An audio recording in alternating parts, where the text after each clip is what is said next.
Hello again, ladies and gentlemen. I am ManyNinjas. Welcome back for the third installment of the full version of Dragon Ball Z Battle of Z.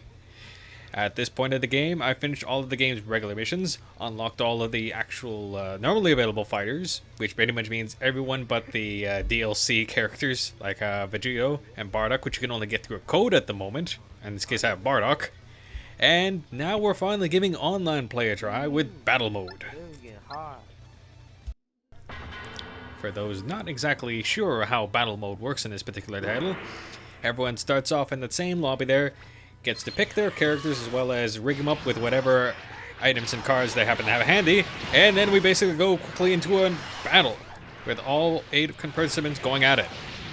In the instance that you don't happen to have 8 people in the room at the time, the computer will automatically pick 8 or pick whoever is missing from your CPU partners, in this particular with the person who's hosting, and just put them up appropriately, which can be good or bad depending on how much the leader at the time, or the host, ended up adding in terms of items and cards to those other characters, since it does pick them at all from random from the entire roster available to that person. Pretty much these are a few highlighted matches from the recordings that I've been doing over the course of the start of the weekend, and at this point I've been able to come to a few conclusions. In terms of the good, when you have a decent connection, these battle mode fights are actually a lot more exciting than anything you can see in the actual single person experience, just on account of that because you're dealing with other live competitors at this point, you're going to have a lot more interactivity. Like this.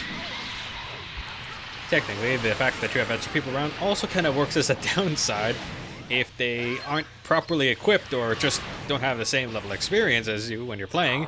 Because as a group experience here, since everyone shares the same amount of retries, if they die and you don't help them back up, that's basically one retry out of your pocket too. And if your team runs out as a whole, you're done, you lose. Something that really helps or hurts in the team dynamic here is that you're probably going to see a lot of people picking characters that are 0 retry characters, which basically means that they don't add anything to the retry count, and you'll have actually less attempts as a team in order to go and win the match.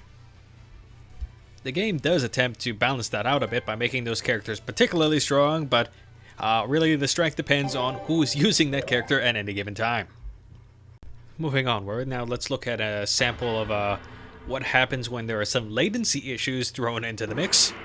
With this particular matchup, including a lot of the same people I was playing with in just the prior matchup, things, as you can see, right from the get-go, start getting a lot more sluggish. Which, especially when you have all these people running around at once, kind of makes it a much more difficult endeavor. The reason why a title like this really needs to have a friendlier connection for basically all the participants is to avoid moments like this where everything slows down to a crawl. Especially as when you're trying to either A, recover a fallen comrade, or just do anything that requires specific inputs. Any kind of real slowdown like that will make it that much harder in order to pull those inputs off. And if you're trying to revive a partner that got knocked down within what honestly feels like a reduced time count for this particular mode setup, it can make the difference between making there just at the last moment and showing up a second too late. Assuming the room that you're in has it equipped as a viable option, you really want to have something handy like a sense beam, which in this case is an item that will automatically resurrect you if you have to get knocked down with no health left. Especially since the chances of having a partner help you getting back up in this kind of mode where it's much more frenetic gets a lot more difficult unless you happen to have someone on the other side or on your side that has like an instant transmission move that will automatically teleport you to the spot where you need to be.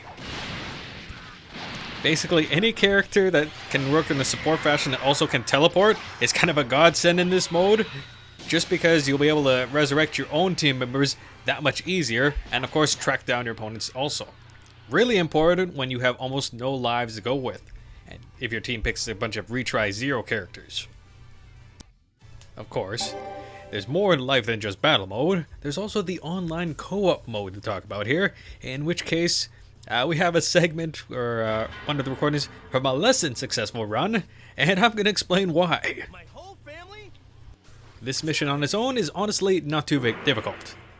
But there's a small problem with the roster on this team, being that everyone, for the most part, with the exception of one character, is a retry 0 character. Meaning that between a lot of us, we all share 2 lives total.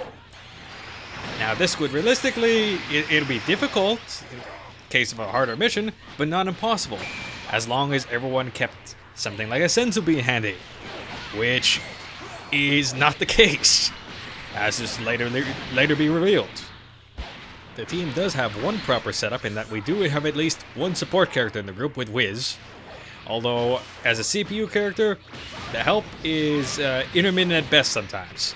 Admittedly, I'd have to personally say, at least on my own playthroughs, something like Majin Buu would be a better support character, and I've honestly heard a lot of good things with Android 18 just because she has an area of healing effect. So basically, anyone who's within the general range of her gets healed, as opposed to just on a one-to-one basis.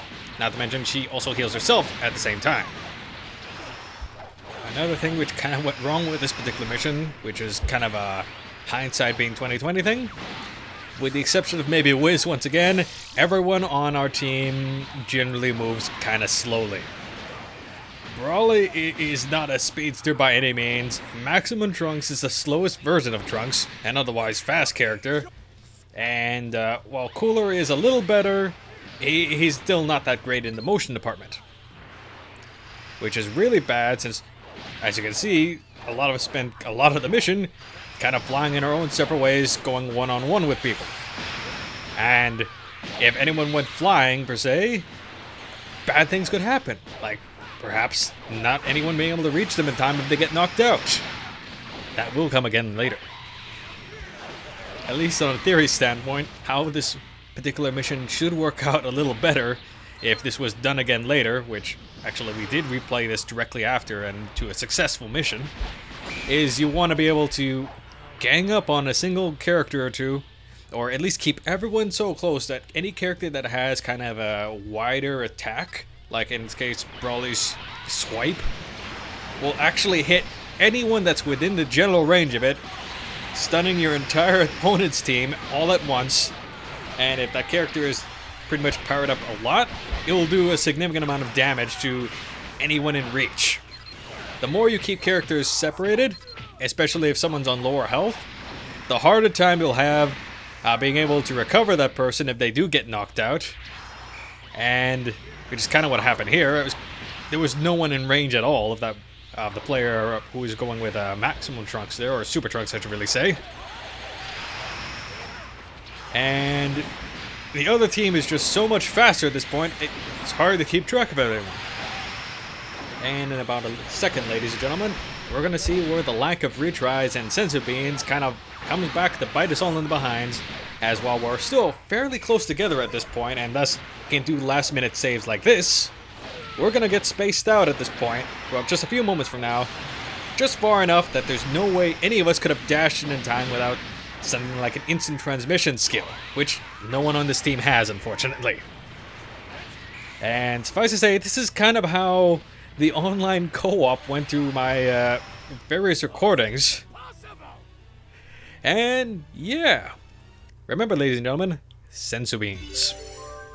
That's all I've got to say regarding co-op for the time being. Thank you all for watching, and I shall catch you all later.